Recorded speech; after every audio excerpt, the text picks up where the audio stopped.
When I Belize, good night world. My name is Michael Rivera in Belize City. Welcome back to life in Bermudian Landing village.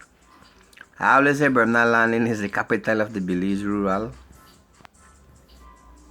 Growing up in Bermudian Landing, I grew up with my grandfather Enrique Herrera, and my grandmother, her name was Alexandrina Neil Herrera. She used flowers too. Now, there's something in that village that we have to. It's like almost compulsory. Like one, you have to learn to swim. Yes, we had to learn to swim. Kaputami for eyes.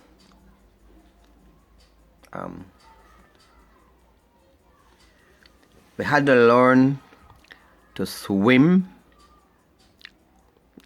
Yes, then two, we had to learn to cook because life was hard. I used to kneel down on the bed, right before the bed, and I used to cry every day and say, oh God, why are we so poor? Sugar and water can't 30 at some time. So my grandfather and my grandmother would go to the farm, and I was like 9 years old, almost 10. And my grandfather would get out the rice. He would get out the beans. We put the black pepper, the salt, the onion, the garlic, and the pigtail. And he will write down on a piece of paper and give me instruction what I supposed to do. And my grandfather was kind of arrogant because he mixed the waika when they said that engine. And when he comes back from farm, he expect the rice to be well cooked, soak, the beans well cooked, no watery, no long water, no salty, no too burn the black pepper. And he expect the pigtail. I must boil the pigtail and separate pot at least 3 times, empty out the water. And my grandfather would slap me 2 times on my head. And he tell me if I mess up, then 2 slap there, it just a previews of coming attraction to what happened to me. And I worry, so I get one char and I light the fire heart. Light the fire in the fire heart. And then time that I mean at the kitchen, we make a fire heart in the kitchen. And I sat down right there, so make sure the rice not burn. Make sure the beans not burn. Make sure I not burn the pigtail. And I put a little bit of salt, as he had told me. Just the amount of measurement of black pepper, because I don't want it to burn. Because if it spoils, something go wrong, I don't want to get whop up or slap up. And then grandpa really want me, no want no dog feed or no parrot food. So I was very, and you know what, all my brothers then they know for cook.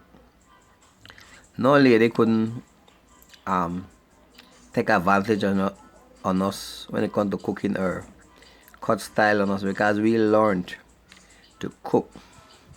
We learned to wash our own clothes, to make up your own bed, fold your own sheet, your own blanket, change pillowcase. We know to do all anything there.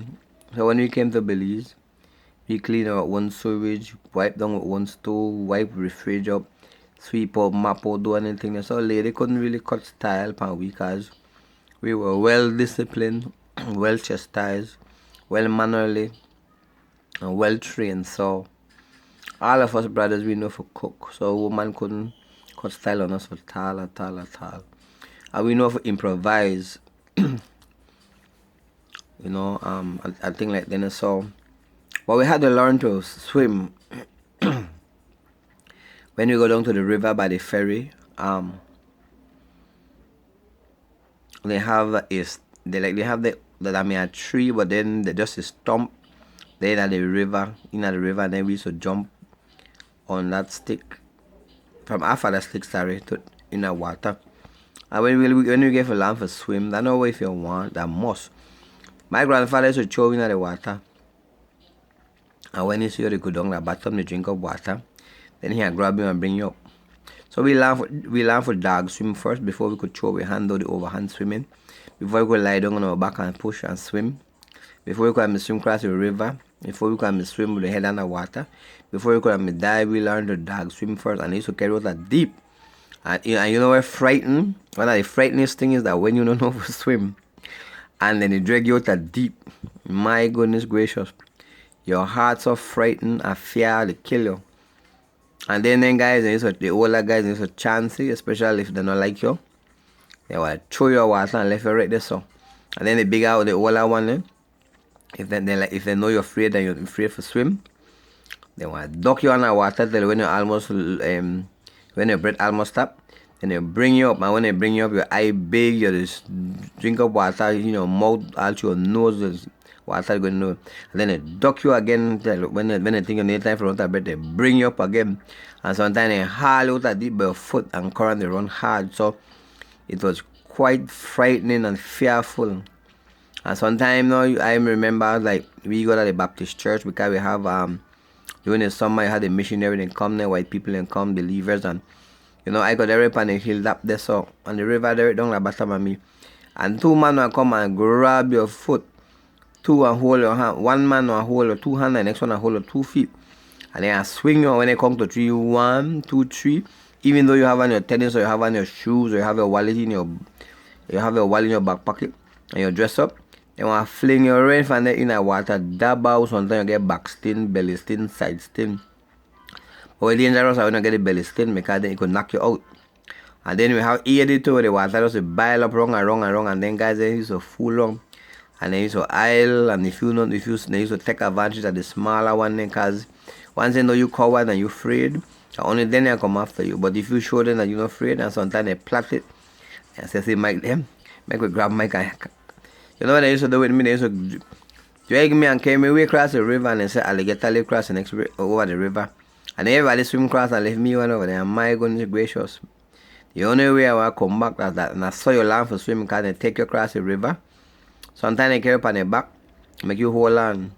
And when everybody left you cross there, so now you have to find yourself cross back. So two things happen. You want either swim across or you want jungle. And then you left off and you have to make up your mind. You want to land, and I tell you learn to swim quick. You have to learn because then the chance you then take advantage of you, then they drag you across the river and left you there. Then they haul you out at deep. Then they duck you in at deep water.